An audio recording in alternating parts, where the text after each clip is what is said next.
Good evening everyone, I'm Monza.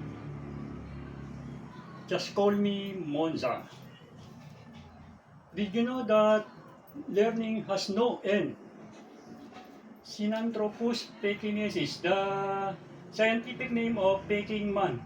Acoustic, the study of sound. Condensation, the process of changing water into liquid.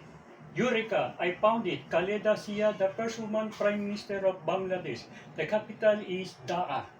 Somnambulist means sleepwalker.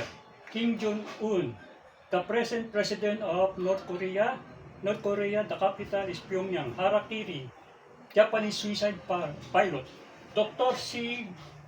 Christian Bernard, the father of heart surgery. Thank you very, very big. Just call me Monza.